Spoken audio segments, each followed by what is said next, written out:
Hello hello hello hello. आप सभी का फिर से स्वागत है बायोनेक्सिस क्लासेस में। आज हम एक और धमाकेदार लेक्चर के साथ आ चुके हैं जो कि seal the unit of life का लेक्चर नंबर 4 है।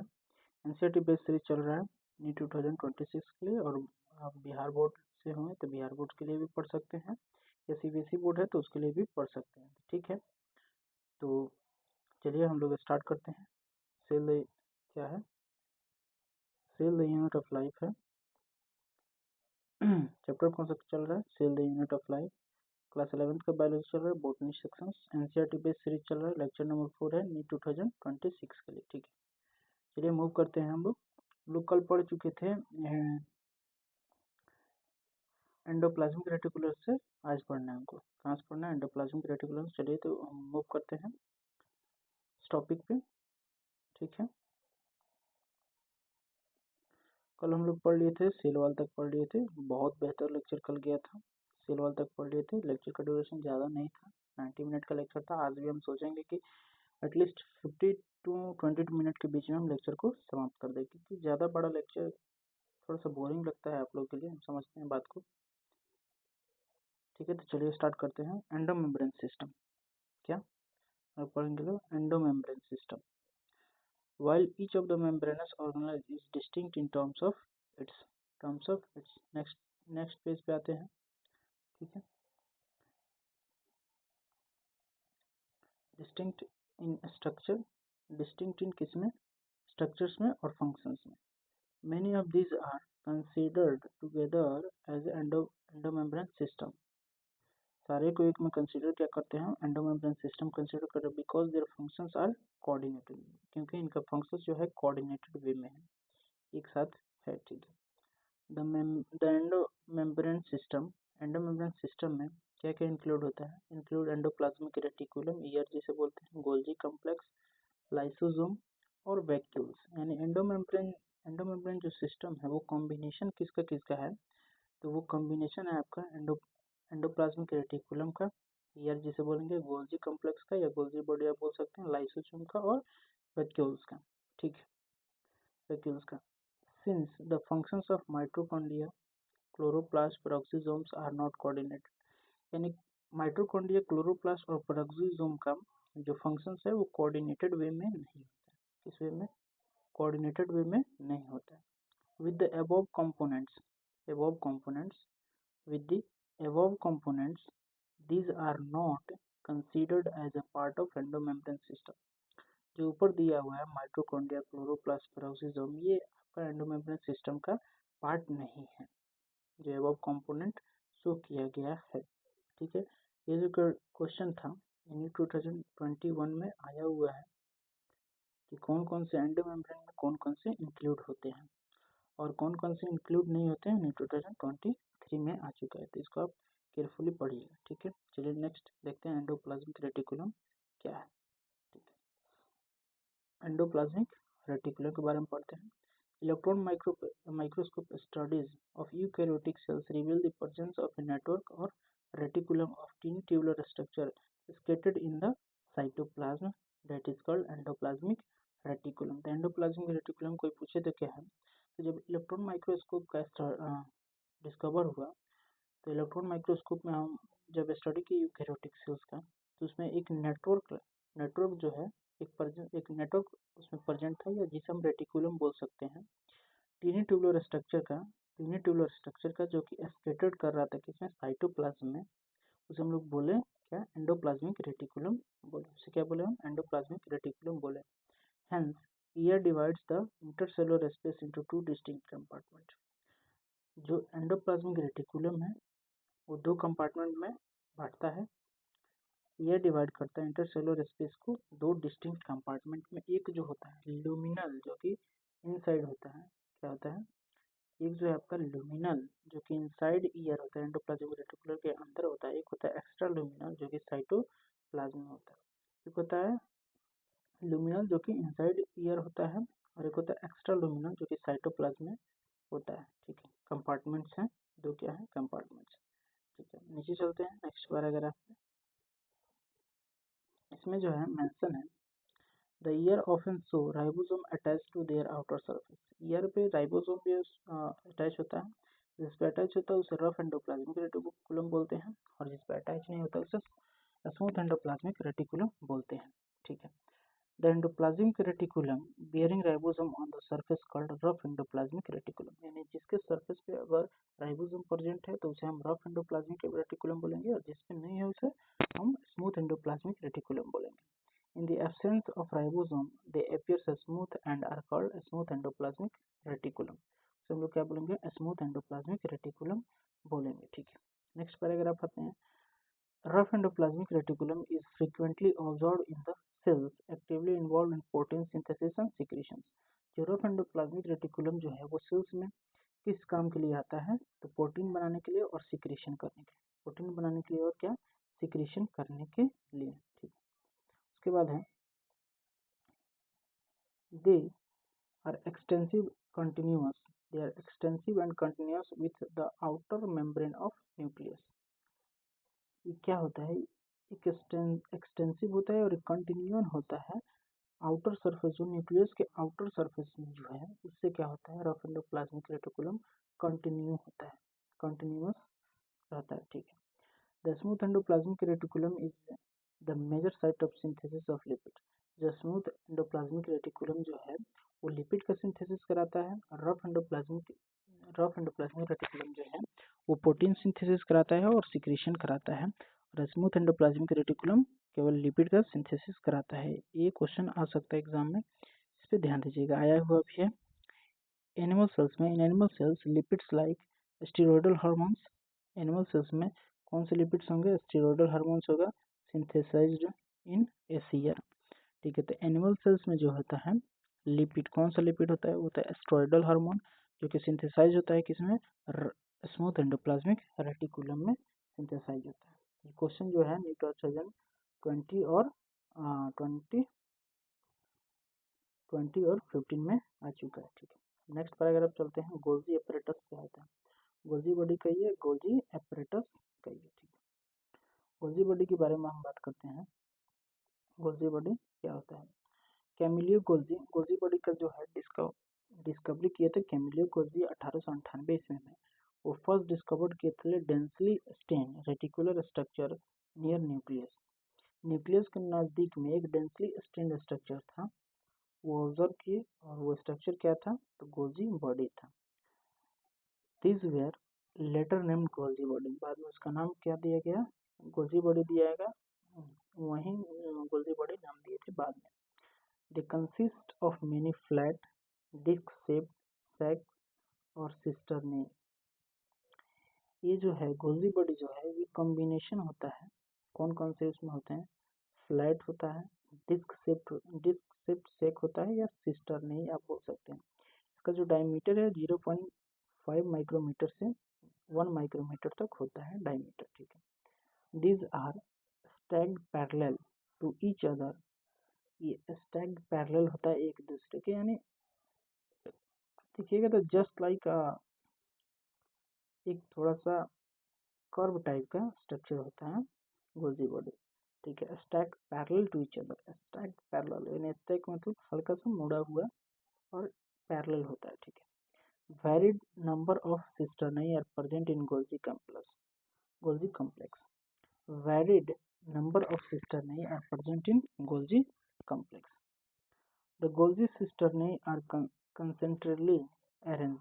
जो गोल्जी सिस्टरनाई हो जाता है वो concentrically arranged होता है। ठीक है, near the nucleus with distinct convex sheath और the forming phase आप बोल सकते हैं। तो गोल्जी सिस्टरनाई जो होता है वो concentrically arranged होता है नियर न्यूक्लियस के नियर, डिस्टिंक्ट, ठीक है, डिस्टिंक्ट कन्वेक्स शीथ को हम फॉर्मिंग फेस बोलते हैं, और कनकेव को, ये क्वेश्चन जो है नीट 2021 में आ चुका है। ठीक है, तो कन्वेक्स शीथ को हम क्या बोलते हैं, कन्वेक्स शीथ को हम लोग बोलते हैं फॉर्मिंग, कन्वेक्स शीथ को फॉर्मिंग बोलते हैं। देखिए आपको फिगर शो करा देते हैं। ये जो पार्ट हो गया ये आपका न्यूक्लियस हो गया, ये न्यूक्लियर पोर हो गया, यानी छिद्र जो है। देखिए एंडोप्लाज्मिक जो ये एंडोप्लाज्मिक रेटिकुलम है। इसके ऊपर देखिए एक छोटा सा ये लगा हुआ है, ये है राइबोसोम। क्या है? राइबोसोम है। तो जिस पे लगा हुआ है उसे हम क्या बोलेंगे? Rough endoplasmic reticulum. क्या बोलेंगे? रफ एंडोप्लाज्मिक रेटिकुलम बोलेंगे जिस पे लगा हुआ है। फिर नीचे आएंगे तो आप लोग को बताएं क्या है? राइबोसोम है। ये देखिए, ये आपका स्मूथ एंडोप्लाज्मिक रेटिकुलम है। स्मूथ एंडोप्लाज्मिक रेटिकुलम जिस पे राइबोसोम नहीं लगा हुआ है वो स्मूथ एंडोप्लाज्मिक रेटिकुलम। क्या है? स्मूथ एंडोप्लाज्मिक रेटिकुलम है। ठीक है, फिगर देख लीजिए। फिगर आया हुआ भी है 2015 में, 13 में फिगर आया हुआ भी है। ये है आपका गोल्जी बॉडी। क्या है? Golgi body. तो गोल्जी बॉडी का आप शेप देखिए, ऐसा ही होता है शेप। क्या होता है? गोल्जी बॉडी का शेप ऐसा ही होता है, कंसेंट्रिकली अरेंज्ड होता है, स्टैक्ड पैरेलल होता है। ये सिस्टर नहीं है। क्या है? ये सिस्टर नहीं है। ठीक है, चलिए नेक्स्ट पेज पे मूव करते हैं। कन्वेक्स फिश को फॉर्मिंग फिश बोलते हैं और कनकेव को ट्रांस और मैच्योरिंग फिश बोलते हैं। ठीक है, कन्वेक्स को हम क्या बोल दिए हैं? फॉर्मिंग फिश बोल दिए। क्या बोल दिए हम? फॉर्मिंग फिश बोल दिए। ठीक है, कनकेव, ट्रांस और मैच्योरिंग फिश। कनकेव को हम क्या बोलेंगे? ट्रांस और मैच्योरिंग फिश बोलेंगे। ठीक है, the cis and trans phase of the organelle are entirely different but interconnected। जो cis और trans phase जो है, जो cis और trans phase जो है,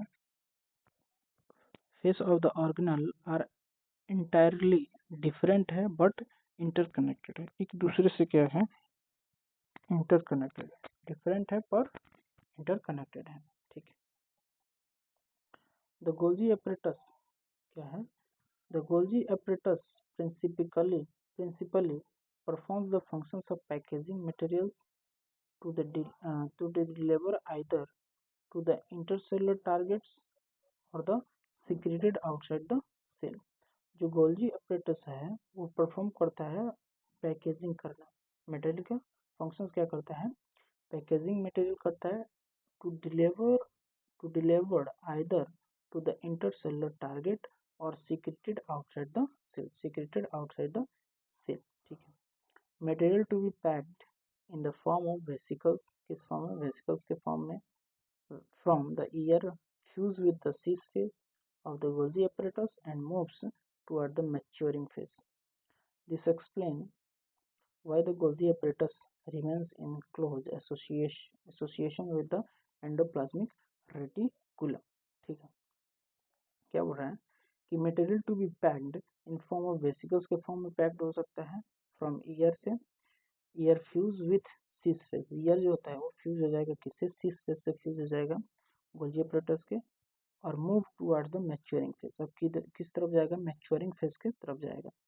यानी सीस फेज से फ्यूज होगा और जाएगा आपका मैच्योरिंग फेज के तरफ। ठीक है, this explains why the Golgi apparatus remains in close association with endoplasmic reticulum। ठीक है, उसके बाद है a number of proteins synthesized by ribosomes on the endoplasmic reticulum are modified in the cisternae of the Golgi apparatus। Number of protein synthesis का number of protein synthesized by ribosome on the endoplasmic reticulum are modified in the cisternae of Golgi apparatus before they are released from its transphase। Release होने से पहले, trans phase से release होने से पहले क्या होता है? Golgi apparatus is the important sites of formation of glycoproteins और ग्लाइकोलिपिड्स। गोल्जी apparatus जो है एक इम्पोर्टेंट साइट है किस चीज़ के लिए? फॉर्मेशन ऑफ ग्लाइकोप्रोटीन्स और ग्लाइकोलिपिड्स। ये जो क्वेश्चन पैराग्राफ से क्वेश्चन आया था 2023 में और 4 में और 20 में भी आ चुका है। अब हम बात करते हैं लाइसोसोम को। गोल्जी apparatus हो गया, लाइसोसोम की बात करते हैं। लाइसोसोम क्या कहता है? तो लाइसोसोम कहता है these are membrane bound vesicular structure. ये मेम्ब्रेन बाउंड वेसिकुलर स्ट्रक्चर है formed by the process of packaging in the Golgi apparatus. Packaging in the Golgi apparatus. Golgi apparatus में packaging. These are the membrane-bound vesicle structures formed by the process of packaging in the Golgi apparatus. The isolated lysosomal vesicles have been found to be very rich in almost all types of hydrolytic enzymes. All types of hydrolytic enzymes. जो lysosomal vesicles होता है, isolated lysosomal vesicles होता है, found to be very rich in almost all types of hydrolytic enzymes. कौन से हैं? Hydrolase में lipase, protease, carbohydrase. Optimally active at the acidic pH. और किस पीएच में एक्टिव होता है? एसिडिक पीएच में भी एक्टिव रहता है. ठीक है. This enzymes are capable of digesting carbohydrate, proteins और लिपिड्स एंड न्यूक्लिक एसिड्स. ये जो एंजाइम्स है ये किस किस चीज़ को डाइजेस्ट कर सकते हैं? कार्बोहाइड्रेट को कर सकते हैं, प्रोटीन्स को कर सकते हैं, लिपिड्स को कर सकते हैं, न्यूक्लिक एसिड को भी कर सकते हैं. जो क्वेश्चन है 29 में आया था. ठीक है. 90 में आया था, 22 में आया था, 16 में आया था. ठीक है. क्वाइट क्लियर होगा. अब हम बात करते हैं वैक्यूल्स की. किसका बात करते हैं? वैक्यूल्स की बात करते हैं. वैक्यूल्स क्या होता है? ठीक है. The vacuoles is the membrane-bound space found in the cytoplasm. Vacuoles जो होता है वो एक membrane-bound स्पेस है जो कहाँ पाया जाता है? साइटोप्लाज्म में पाया जाता है.